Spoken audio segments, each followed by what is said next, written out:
Martes 6 de julio. Evangelio según San Mateo. En aquel tiempo llevaron ante Jesús a un hombre mudo que estaba poseído por el demonio.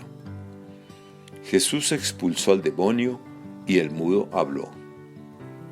La multitud maravillada decía: nunca se había visto nada semejante en Israel.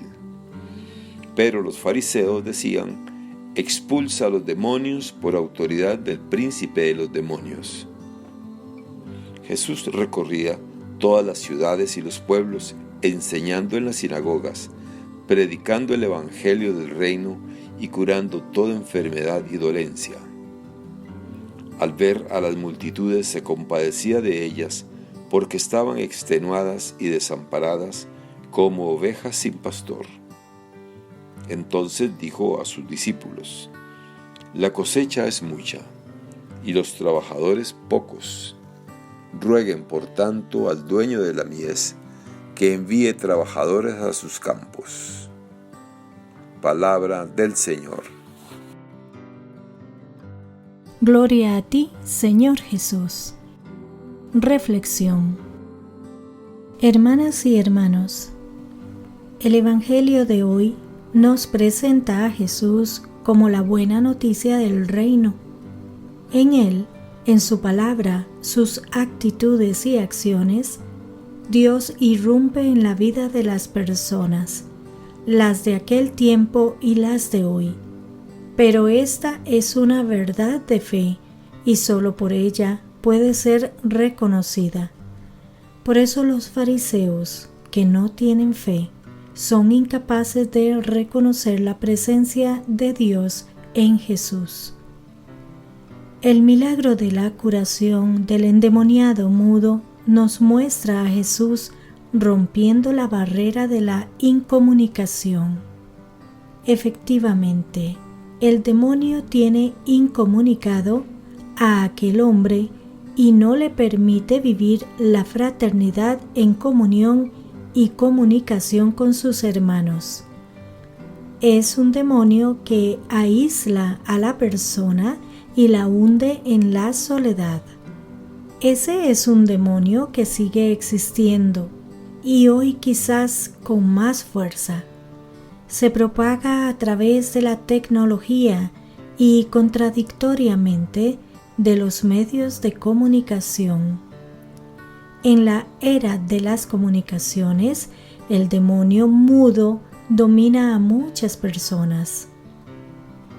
Suele crear hermetismo, falta de expresión, incomunicación, distancia, defensa a ultranza. Desecha con pretextos razonables la relación personal directa con los otros. Cuando no queda más remedio, establece contactos no inmediatos, sino virtuales, masivos o impersonales, siempre muy recortados. Evita sobre todo la profundidad, la intimidad, la confidencia, la mirada a los ojos. Curiosamente, sortea con habilidad el silencio. Parece como si empujara a las personas a esconderse, a recluirse en la estrechez asfixiante del propio ego, a atrincherarse en la impersonalización de las redes sociales. El encuentro con Jesús liberó a aquel endemoniado del mal que padecía. Le devolvió la capacidad de comunicarse e integrarse en la comunidad. Le devolvió su salud, su dignidad, la oportunidad de ser quien Dios sueña para cada uno de nosotros desde nuestro principio. Todas las mutilaciones humanas son malas. La peor es la que se padece, pero objetivamente, la mudez priva a la persona de poder comunicarse. Y Dios quiere que hablemos a los hermanos, con los hermanos y con Él.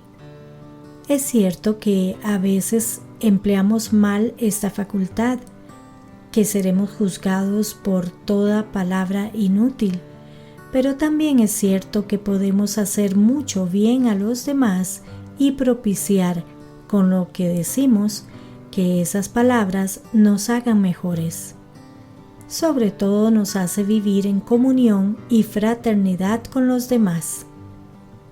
La multitud, maravillada, decía: nunca se había visto nada semejante en Israel. Es el gesto espontáneo y sincero de la gente sencilla y buena, de los que tienen la capacidad de admirarse de lo admirable, de lo que nos sobrepasa, de lo sobrenatural, en este caso. No así los fariseos, los que habían perdido la capacidad de admirarse de lo sublime. Por eso acusan a Jesús.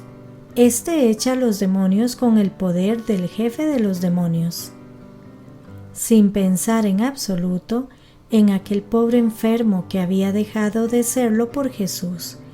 Le acusaban de actuar con un poder demoníaco. Jesús, al ver a las gentes, se compadecía de ellas, porque estaban extenuadas y desamparadas, como ovejas sin pastor.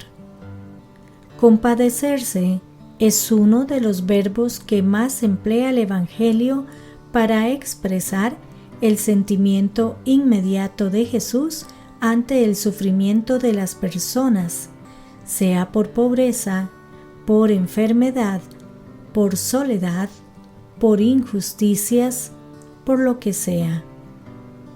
Jesús, como el samaritano de una de sus más entrañables parábolas, nunca puede pasar de largo ante quien pueda encontrarse echado, abandonado o enfermo a la orilla del camino.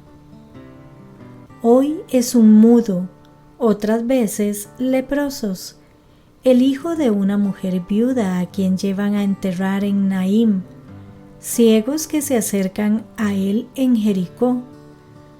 Para Jesús, los humanos nunca fueron números, sino personas. La cosecha es mucha y los trabajadores pocos. Rueguen, por tanto, al dueño de la mies que envíe trabajadores a sus campos. Jesús nos lanza un desafío: orar para que todos los que nos sentimos llamados al seguimiento de Jesús, desde nuestra vocación específica, hagamos posible que el reino siga creciendo y cumplamos la misión a la que nos envió. Jesús nos pide comprometernos y continuar su misión. Hoy más que nunca, hemos de mostrar entrañas de misericordia hacia una humanidad que camina desorientada entre tantas ofertas de sentido, aunque en realidad la mayoría más parecen sin sentidos. Y no bastan los lamentos o las palabras, sino el compromiso real de todos nosotros. Que Dios les bendiga y les proteja.